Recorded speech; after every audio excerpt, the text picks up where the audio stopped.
Published 0710 EDT, 30 September 2017. Updated 0756 EDT, 30 September 2017. Laughing mischievously as he disappeared down a narrow muddy path into what seemed to be impenetrable jungle. Our guide said, "I hope this is the right trail."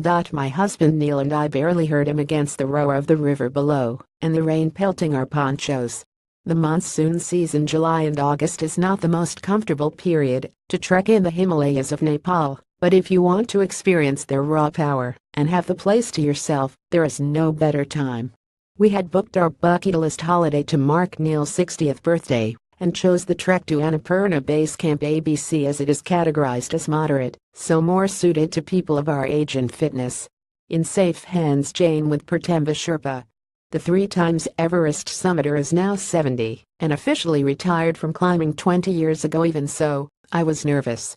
We were trekking novices and our training had been haphazard: a few walks round London's Richmond Park and Box Hill in Surrey, and a cycling holiday in Turkey. Not exactly intensive. Thankfully, we had Pratemba Sherpa with us. He is now 70 and officially retired from climbing 20 years ago. A 3-times Everest summiter and friend of Sir Chris Bonington, he conquered Everest's southwest face with him in 1975. Pratemba guided the Prince of Wales on his first trek to Annapurna in December 1980, now advertised as the Royal Trek.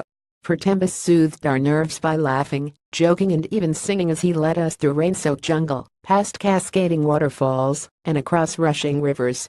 Awesome. Annapurna Base Camp can be reached in 8 days. Took us up thigh-burning steep steps past Gurkha villages, terraces of rice fields and bamboo forests, through valleys of tree-covered hills on our way to ABC, the 4,100 meters high point, from where serious mountaineers set off to conquer the 10th highest mountain in the world, Annapurna 1. The higher we climbed, trees and bushes gave way to meadows peppered with alpine flowers. The lush green hillsides framed against the stark white peaks of the spectacular scenery left us speechless. We relished the remoteness, basked in the peace. I felt myself welling up.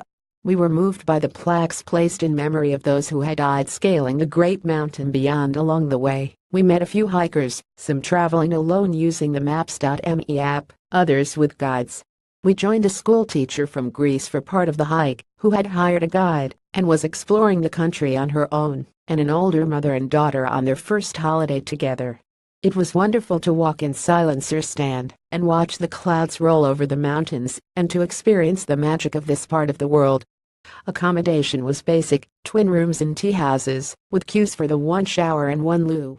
Food was simple, but plentiful: porridge, pancakes, eggs and local bread for breakfast, and momos, pasta, dal bhat, soup, and varieties of fried noodles for lunch and dinner. Some trekking routes in the Himalayas involve crossing some pretty high bridges. Alcohol was discouraged, as it exacerbates any altitude sickness. We didn't notice the air thinning until we approached the blue buildings at ABC on our 5th day. We couldn't work out if we were dizzy with excitement or altitude. I burst into tears when we arrived on the edge of the vast moraine leading to the glacier and brooding peaks we had worked so hard to reach over the course of 8 days.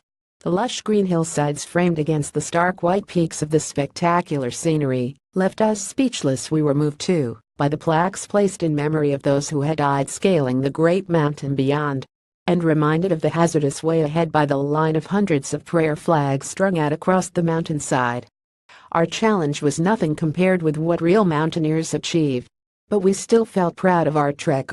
Although self-help books keep saying that it's never too late to fulfill certain dreams, and they are absolutely right, we said our heartfelt goodbyes to Pratemba and thanked him for giving Neil the best ever birthday present. The Walking and Climbing Company, walkingandclimbing.co.uk, 01977706718, offers treks to Annapurna Base Camp from £1,650 pages, including accommodation, trekking meals, guides and porters. Flights to Kathmandu not included.